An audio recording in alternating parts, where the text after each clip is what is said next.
How are you? Thank you, Glenn. Doing well. How about yourself? I'm very good. How was your weekend? It was good. It was good. It was a weekend.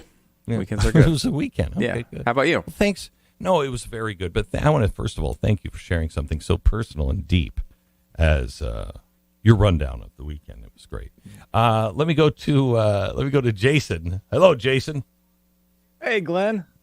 I would ask you about your weekend, but I really don't care. I want to get right to the news. Right to the news of this plan to smear Trump with Russia collusion. I talked to you this morning, and you said this is a lot deeper and a lot more meat to it than anybody is talking about. You want to take us through it? Yeah, I was like, of course this would happen right while I'm on vacation. Something like this drops. Sure. And it's so insane. And what kind of annoyed me, so this is amazing. We'll get to like the contents of it. But what kind of annoyed me is, politicians, people in the FBI, CIA, all that are working for Trump now and trying to get to the bottom of this. They're not storytellers. And they're not claiming to be storytellers. I wish that they would have had more of a storyteller mindset for this, because they should have released this Durham Annex before the ODNI report that Tulsi Gabbard released. And the reason I say that is because multiple times it talks about the special services that were involved and that were going to put more oil on the fire, which they were talking about the FBI, and pushing this narrative of Russian collusion forward. Now, the FBI analysts said these special services were probably CIA or FBI, people that were, close to the Clinton campaign. Well, we got that information in the ODNI report a couple of weeks ago. The special services were, it looks like it was allegedly the Obama administration right at the top that were ordering a new intelligence community assessment because they didn't like the fact that, they had said that there was no collusion, there was no hacking involved, there was nothing that pushed the election in Trump's favor. They didn't like that, so they ordered a new one. These are the special services were the people that were in the Oval that President or in the Security Council room that President Obama called together, right? Right, exactly. So if they would have released this Durham Annex first, they talked about special services, then they could have put later on and showed how, well, this is how the government was colluding. So yes, it was a Clinton plan. This was in the Durham Annex released, what was it, Thursday or Friday? Yeah. Yes, it was a Clinton plan. It involved the entire deep state apparatus. Now, I say that word very specifically because they mentioned the deep state twice. They actually mentioned it twice in this. I'm like, were you kidding me? I couldn't believe this was getting out on my vacation. They mentioned it twice. Now, where did this information come from? It came from a source named T1. Now, T1 is very, very mysterious. We're not sure who this source is, but I was rapidly looking through everything I could. I think it probably is one of our allied countries. I think there was news coming around about the time that the Dutch security service had hacked or penetrated some of Russia's communications. So it was like, there were double hacks, triple hacks going on all around this time. It sounds like it was one of our allies, and they're reading in on what the Russians are putting together on this. I just can't get past the Dutch secret services. Do they have do they have phones in their wooden shoes? I mean, it would be hard for them to sneak around in those shoes. I'm sorry, but go ahead. I just had to say it so I could get it off my mind. Go ahead. I love it. Yeah, I don't know how they're ahead of us on this, but hey, proximity, right. I guess. They're closer. Okay. But yeah, so they got this information. They are compiling it and then giving it back to our intelligence services. So our intelligence services, like the CIA, are like, this is legit. They've got communications from, let's go back to what I said about the deep state, from some of these think tanks, which I completely agree they are part of this deep state apparatus. Some of these think tanks that are associated with Hillary Clinton or have a, they're just warm about her. And then they so not only think tanks, but also organizations, NGOs, like the Open Society Foundation. There was one of their bigwigs over in Europe that was talking about how he's getting, plans for directly from the Clinton campaign, that this is being, this is given a go from her directly, and that she is expecting special services to help. Now, this is the memo from Leonard Bernardo, right? From Open Society. They're saying that Bernardo has said, "I never wrote that letter. I never said that in the email. Yep. I don't know what you're talking about." So what gives it any credence to you? So this was the disconnect between the FBI, which is not surprising to me because of people like McCabe and Comey that are all part of this at the time. But the FBI is saying this information, this intercept, is not credible because it's it was hilarious. They gave like multiple different responses. One was, it looks like they're compiling from different information. It looks like they might be exaggerating. It looks like some of it could be hearsay. So basically everything that was in the Steele dossier, it's almost sounds like they're describing the Steele dossier. Correct. But it wasn't about Trump. It was about Hillary Clinton. So this one, they're saying, oh, no, we can't include it. Let's lock it away in a burn bag in a small closet in the FBI building. We can't talk about it. But the Steele dossier briefed that to President Obama immediately. Are you kidding me? But the CIA is saying, wait a minute. They disagreed. They said, wait a minute. This is a source. And I'm paraphrasing, so these are not direct quotes, but they're saying this is a source that we have. This stuff is credible. The FBI is saying, well, it looks like it's a compilation. Well, yeah, it sounds like it is. Bernardo is saying, I never wrote this. It sounds like there was the explanation was that they were gathering from multiple different reports from the Russians that had intercepted some of this stuff. And he's putting it all together and then saying, well, this was said during this time. This was said during this time. And he compiled it all together and put it out there in one of their memos and released it to us. So it doesn't surprise me at all that, Bernardo could make a claim, true or not, who knows, that I never wrote those words specifically. That doesn't absolve him. And it sounds like the CIA and our intelligence was saying, yeah, like, whatever. It might not have been word for word, but this is a trusted source. We need to listen to it. And it was trusted enough that they had to brief immediately the heads of the Obama administration about it. So now, draw your own conclusions there. They also, the CIA takes, this is the way they get information. Like if the Russians are spying on us, they don't ever take an exact email. They take pieces, so you don't ever know exactly who got it or where it leaked or how it happened. Correct? Yeah, true. And yeah, the Dutch security services that would be allegedly getting this information, they're getting it through, either emails or transmission signals intelligence, listening in on their conversations, whatever. They're getting this however they're getting this, and they're compiling it into reports. They're creating analysis reports, and then they're transmitting that back to their superiors, and then some of that to us. So yeah, it's complicated. It's intelligence mumbo jumbo, but it sounds like the intelligence community was on board with this being credible, actionable intelligence.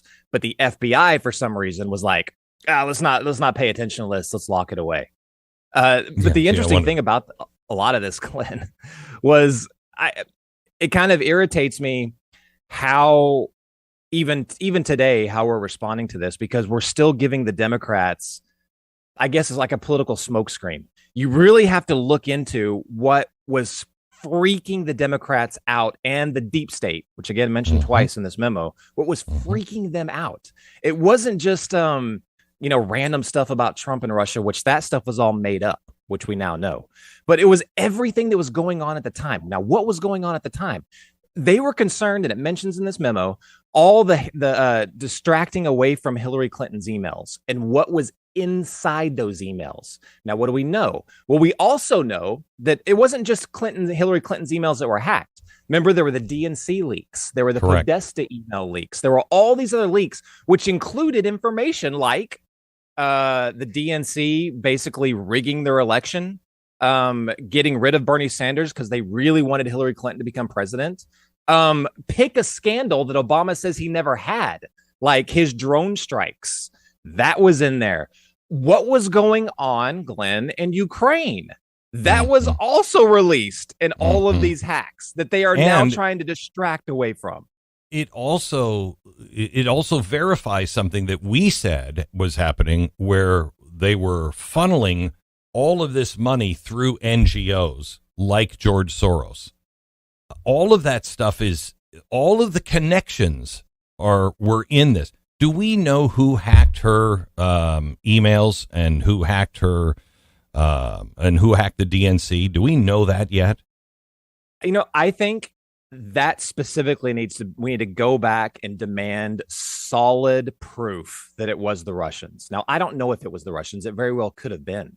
But back in the day, and the memo mentions that this was happening like at the beginning of 2014. So well before the election, these penetrations were beginning to try and hack try to hack this information.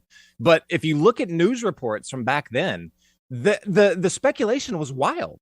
They were saying that I was just reading it was from the AP, how they were talking about how there are intrusion records that showed people from China were trying to hack these emails, people from Germany were trying to hack these emails, and people from South Korea were trying to hack these emails. Now we just assume that it was Russia because the intelligence community back in 2016 and early 2017, because they told us it was Russia.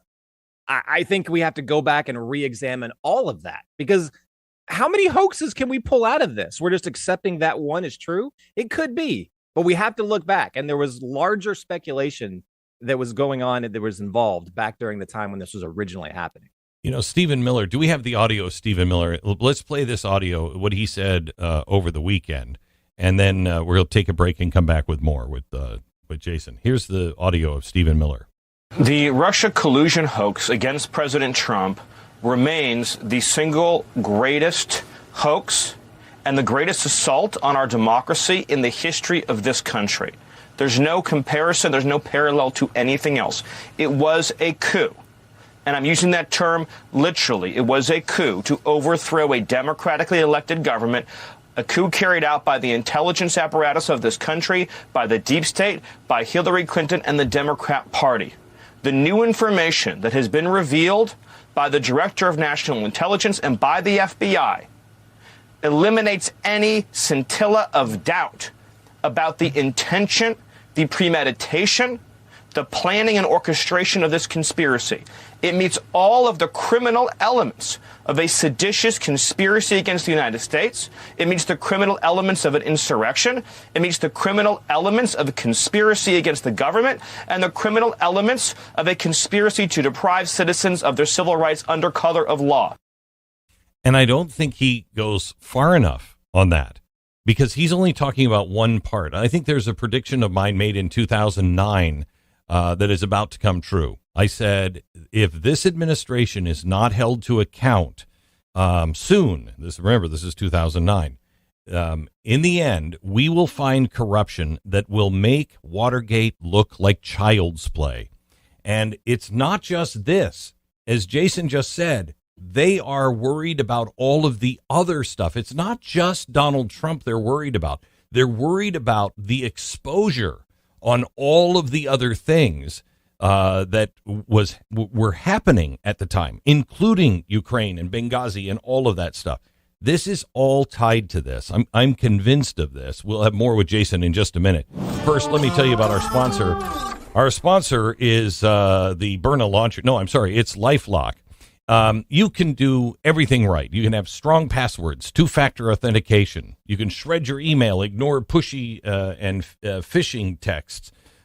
Still, some butthead living in his mom's basement can slip through a data breach and you had nothing to do with and steal your identity. And now you don't even need a mom's basement. And you don't need a butthead. It's all happening through AI now, and it's going to spread quickly. You do not want to spend your life looking over your shoulder every time you use your credit card or check your email. That's why I highly recommend LifeLock. LifeLock monitors billions of data points every single day, looking for signs that your information is being misused. And if they see something suspicious, they'll alert you. And if the worst happens, if somebody actually steals your identity, they got a whole U.S.-based team ready to work with you to clean up the mess, and $1 million protection package to help cover the legal fees, the lost wages, and other expenses. They can't prevent all identity theft. No one can. But LifeLock can help detect it early and fix it fast. Protect yourself now with LifeLock and save up to 40% off your first year with the promo code BECK. Call 1-800-LifeLock, 1-800-LifeLock, or head to LifeLock.com and use the promo code BECK. Save 40% right now. All right, we're going to pause for 10 seconds.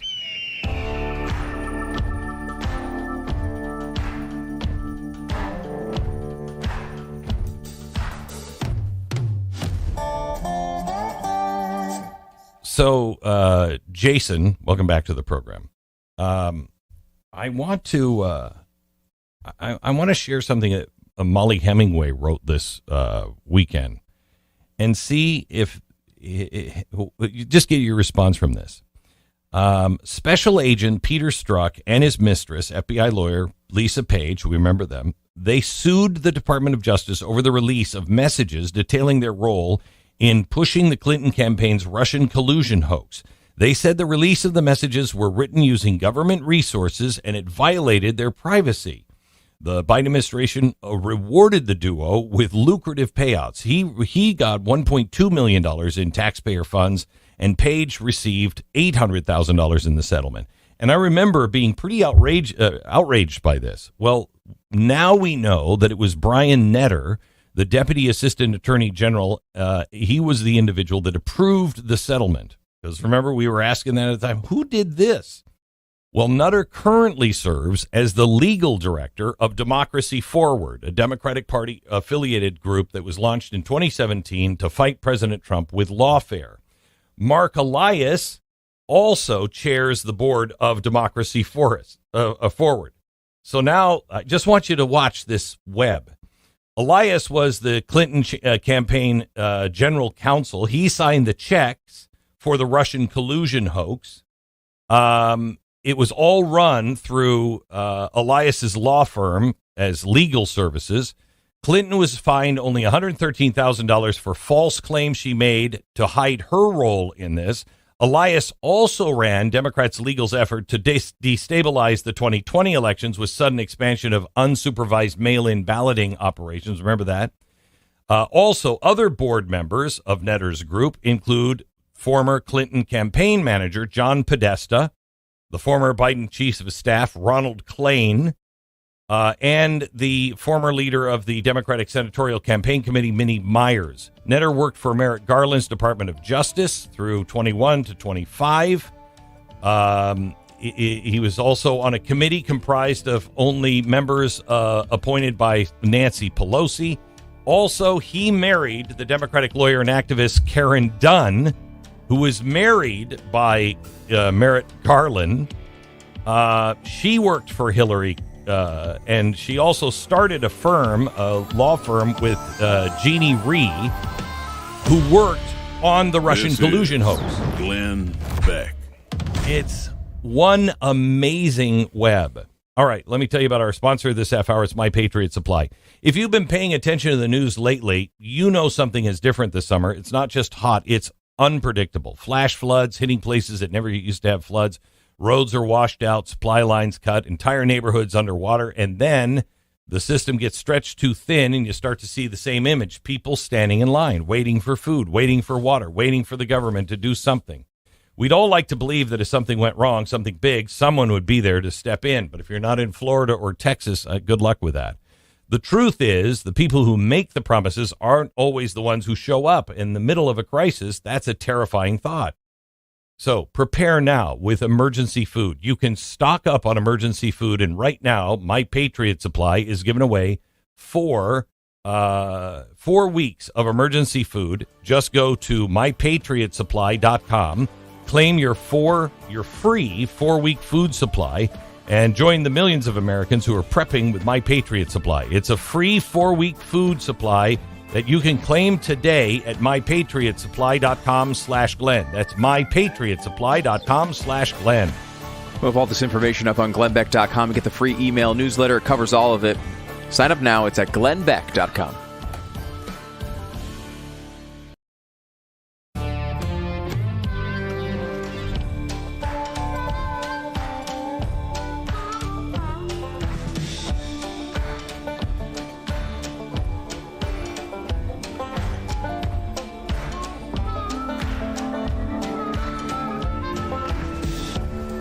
Welcome to the Glenn Beck Program. We're glad that you're here. Jason Buttrill is still with us. We're preparing a show for you on Wednesday. This story is so complex, and that, I think, is what everybody is hoping for, that it is so complex that nobody will ever be able to follow it or understand it. And it's taken 10 years to perpetrate on the American people. But it is important that you understand it, and so we're going to do our best. This story was made for the chalkboard, because just what I gave you a minute ago, Jason, the web is incredible, and it's all of the same players. It's not a very big group of people, is it?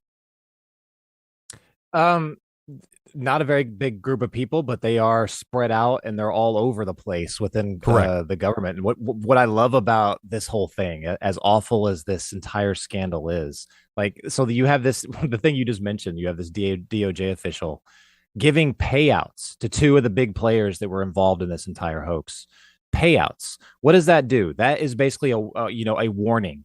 Do not screw with this apparatus that we have. That's basically an unelected government within the elected government, also known as the deep state. Do not screw with it.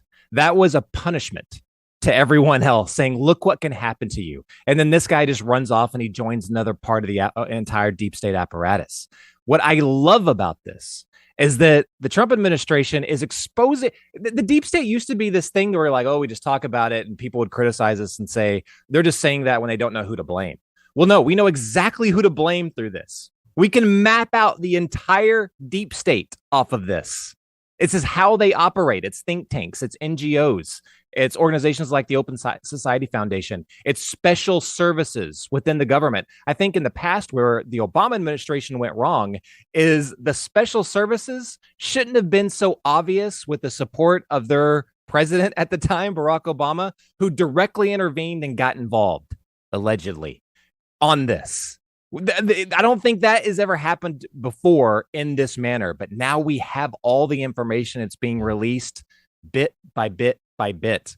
And I think when this is all over, I don't think the Trump administration is done with this. When this is completely over, we will know exactly how the deep state operates. We will know exactly the different arms that are involved, and we'll be able to shut them down systematically, bit by bit. And I say, bring it on. Let's continue it. Yeah, I think that there's this cabal, if you will, maybe 50 people, and maybe 10 of them actually running things. And that is the head of the snake. You get rid of that, and you pretty much put the deep state to death. I think. But the longer we wait, the more they are grooming their replacements who are going to wait undercover. Right. So. Anyway, Jason, welcome back. Glad you're here. Wait. Before Jason goes, we need to address why he looks like he's in a dungeon. Why he is surrounded by utter blackness in his video shot here. If you're listening on radio, he looks like an opposition revolutionary figure from a dystopian sci-fi movie, like where all you see is his face. Hovering. We're talking about the deep states too. Yeah, I'm from my bunker. That's what I'm doing. Where you really do look like that. I didn't even notice that. I wasn't watching. I'm just listening. You're like it's like. And we go now to Lucifer.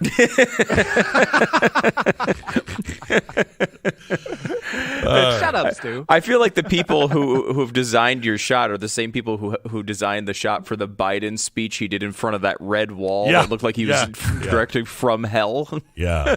So congratulations on that one, Jason. All right, Jason, thank you so much. And we are going to we're going to do our best to tell this story the right way on Wednesday. I'm in West Palm Beach at WJNO this week, and so I don't have chalkboards. So we're gonna have to figure out how to do this, because this screams for chalkboards. So let's see what else has happened. Stu, Lonnie Anderson is dead. Yes, that is true. Glenn, WKRP in Cincinnati from back in the day. Yep, I believe she's number 2 out of the 3, because Chuck Mangione just died. I don't know if he counts, but he died last week, also from the 80s. Now, from the 80s, Lonnie Anderson. So that's number 2. As we've discussed many times, Glenn, this is nonsense. And you know that it's nonsense. People don't die in threes. They die in threes. They clearly die in threes. As soon as someone else dies, then that would be 4. And then you just just start a new group of 3 inexplicably with no delineation of any merit. Because it's a cap. It's a cap. The third one cap. We don't have the third one yet. We'd still be wrong. Another one may not die. But, if somebody dies from the 80s pretty soon, I mean, so your position is another person might not die that was in the 80s? That's your. I want to make sure I understand your logical position. I just want to make sure that everybody understands that you are saying no. People just don't die in threes, and they don't die in threes, and people will continue to die that lived in the 80s for the foreseeable future. Of course, yes, of course, and it doesn't mean somebody can that was from the 80s is not gonna die this week. Of course, we're talking about celebrities, and they die in threes. They don't. You don't even know when they count in the threes. You just said I don't know if he counts. What if you don't know what he counts? How? Because I don't know if he's really a celebrity. He had one hit song, and so I don't know if that's. He might be in a category of another 3. He may not be. We'll see. We'll know by next week. We'll know. Oh, I can't wait. I can't wait to get this broken down from you, the expert on such topics. Yeah. Well, I'm just saying. I mean, we've known it since we were kids, Stu. We've known it. In Harris County, Texas, in Houston, there was a grand opening event at the Hair Galleria Beauty Supply, and it spiraled out of control last Wednesday morning. Apparently, celebrity hairstylist. Now, does that mean he's a celebrity or he is the hairstylist for celebrities? Do we know? His name was Jonathan Wright. Would he count when he dies as one of the celebrity 3? No, he wouldn't. Why? No, he wouldn't. Because I think he's the hairstylist for celebrities, and so they don't count. Okay, got it. Mm-hmm. Anyway, he is the owner of The Right Way. He promoted a grand opening on his Instagram where he has more than 2.3 million followers. He advertised $300 to $400 wigs, giveaways, and even $4,000 in cash for shoppers who arrive within 20 minutes of the post. Well, it brought more than 500 people out, many of whom camped out overnight in the parking lot. They waited in line as early as 5 a.m., hoping to grab a $300 wig. But can I ask you, is there a lot of calls for wigs these days? I think so. I think they're a pretty hot item. I think I will say I did buy 2 Weird Al wigs for this weekend. Right, you did go to Weird Al. Yes, and I wore a Weird Al wig with my daughter, and they were only like $18 or something on Amazon. Well, so that's a surprise. That's surprising to me. Shocking. I don't know if the demand is there for the Weird Al wigs, that maybe these $300 wigs, or if they're just better versions of Weird Al wigs, could possibly be that. It's probably a bigger question is, does it count as child abuse to bring your child to a Weird Al concert? I could tell you absolutely not. And the thousands of people there joining me at that show were very much in line with my opinion on that. So anyway, $300 to $400 wigs. Now, you say that wigs are kind of a big deal now, Stu, and I think so. I would say, then how come the wig stores are never in like a better part of town? I don't know. I don't know I will say I have not broken down. I have no investments. We should say, full disclosure, no active investments in wig companies. So my analysis on their business apparatus is limited. So I don't know. I would assume wherever they are is probably, the market usually says that's where they sell the wigs. But I don't know. Okay, I don't know. Mm-hmm. Okay, so anyway, as the crowd continued to grow, things quickly escalated. At some point, authorities say a chemical substance was sprayed into the crowd. After the crowd cleared, Harris County Fire Marshal stepped in and cited the owner for multiple violations, including not having the required certificate of occupancy or special use permit to host an event that size. Officials say the business was not approved for retail operations or public gatherings, and he didn't have any crowd control measures in place. Now, on the crowd control thing, I say you give the guy a break. Who would have known $400 wigs would cause a crowd? I mean, I would have done that long ago. Sounds like a race to the top of the media. You know what I mean? They're like, giveaways. Who is that? Who is that over there? Oh, I don't know, but he must be important. Look at the size of that crowd. Little do they know I'm selling $300 wigs. Wait, is he selling the $300 wigs, or was he giving away $300 wigs? Hang on just a second. He promoted the grand opening. He advertised $300 to $400 wigs, comma, giveaways, comma, and even $4,000 in cash for the shoppers who arrived within 20 minutes of the post. So you could buy, 10 wigs with that. You buy 10 wigs. You won the $4,000. You could buy 10 wigs. You might be able to have enough wigs to open your own wig store. I don't know.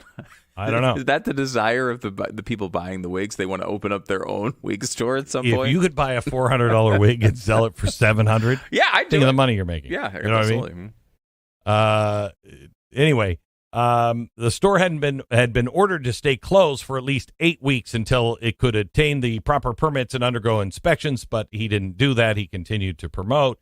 Yada, yada, yada. The fire marshals were there. The chemical spray. They're still investigating where the chemical spray came from. Anyway, I'm only sharing this story because I don't trust wig stores. You don't trust them? I don't trust them. They're not always in. I've never seen a wig store in a booming part of town. You know what I mean? It's like you go to a sad downtown someplace and you're like, oh, look, but there's 4 wig stores. I don't know. Are homeless people wearing wigs? Maybe that's where bank robbers go to get disguised. I don't know. But I'm just saying. I don't know either. I will say I don't know the answer to this. I would assume that people from all different economic backgrounds wear wigs. I feel like that's I guess, it seems like when you're a businessman, they just call it a toupee, right? Like, I feel like everybody, there's need for fake hair all over the place, Glenn. Yeah, but there's nobody wearing fake hairs. Is there anybody really wearing toupees now? I don't know. Seriously. I feel like it's probably still a thing, no? I want to hear from men in the audience that wear toupees and women who wear wigs. But I need a lot of women who wear wigs. Now, I'm not offering $400 wigs. So, it's just a call to just let me know that, hey, I buy wigs, You know how this is going to turn out, right? You're going to get people who, had cancer treatments and needed wigs, and they're going to make you feel terrible. Well, then why aren't those sold in the hospital? Why aren't those sold in, I'm sure they are. See, I don't believe that, because I'm sure that if you're going to, the Cleveland Clinic, they got the wig thing down. You think you know what I mean? The Cleveland Clinic is designing the wigs? I feel like I don't think they're busy designing doing it, but somebody is setting up a wig store near the Cleveland Clinic. They're like, this is the place for wigs. If it's cancer people, you would understand that. But why do they have to go to a place where it's like, psst, you want a wig? I don't think that's what's happening. I could be wrong. I don't know. I don't think that's what's happening. I don't think there's I got the good stuff in the back. Like a Watergate type figure who's coming around in trench coats selling wigs in parking garages. I don't think that's how that happens. All right. Okay. Well, whatever. Thank you, Stu, for your help on this. Your whatever seems about the amount of thought you've put into that particular segment. Yeah, whatever. No, I don't think I needed to put a lot of thought into it. The guy's giving away $300 wigs. They needed crowd control and then mysterious chemical spray on the crowd. I don't think there's not a lot of work that needs to be put into that. Anyway, let me talk to you about International Fellowship of Christians and Jews. I want to talk to you about something that is deeply personal for me, and that is Israel. The world can feel like it's spinning out of control. Promises are broken every day, but there's one promise that never failed, and that is the everlasting covenant with Israel. And more than ever, God is calling on Christians to stand with his people and show the world that his promises still hold. Now, that doesn't mean that we fight their wars or anything else. It just means we help them where we can, how we can. At least just stand up and say, hey, Jews have a right to live. What do you say? This isn't about charity. This is about aligning ourselves with God's plan and declaring to the world that his people still matter and his promises still stand. Join me. Stand with Israel. Stand for something eternal. Learn more about how you can help by visiting ifcj.org. That's ifcj.org. Go there now. You ever seen a liberal's hands? Smoother than a snake on oil. Guess they're more worried about the meaning of the word retarded than the word work. Glenn Beck will be right back.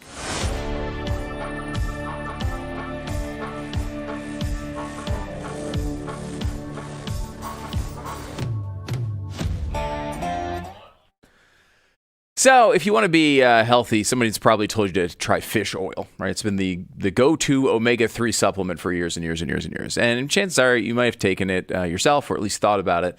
And the promises are everywhere. You get the better heart health and the lower blood pressure and improved cholesterol, maybe even less joint pain.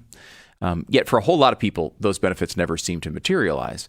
You take the capsules, you wait, and nothing really changes. There's a reason for that. Most fish oil supplements don't give your body omega-3s in the form it can actually absorb and use most efficiently, and you're swallowing these capsules, and your body just isn't getting what it needs from them. That's where Native Path Antarctic Krill Oil comes in. It delivers omega-3s in a highly absorbable form, which you don't find in traditional fish oil, and which plays a huge role in fighting inflammation and supporting your overall health. So the honest question here is, has your blood pressure actually improved? Are your joints really more comfortable? Is your cholesterol actually coming down? If you're still waiting for fish oil to deliver on its promises, you might want to try something different, and we can get started right now. They have a deal going on, 66% off, plus free shipping at nativekrill.com/blaze. nativekrill.com/blaze. It's native, KRILL.com/blaze. If you're going to take all these, you're going to take all these supplements, you might as well get something out of them, right? Give one a shot here that you may not have tried. It's nativekrill.com/blaze. No. All right. Did you hear that Trump has ordered the labor statistics chief to be fired over the revisions? Yes. Now, a lot of people might look at that and go, oh, see, he doesn't care about science. This is the same woman that was doing this under Biden. And we all said, I've never seen revisions like this. I've never seen who's running the revisions. Who's running the labor statistics? Because this is insanity. So he's just firing somebody for being incompetent, not because he wanted better statistics. He's saying, why are we revising the way we're revising for the last 4 years? The woman who was brought in with Biden, a political appointee, she did a horrible job under Biden. I completely forgot about her until they revised again last week, and I'm like, this is ridiculous. I'm glad she was fired. More in just a second. This is Glenn Beck.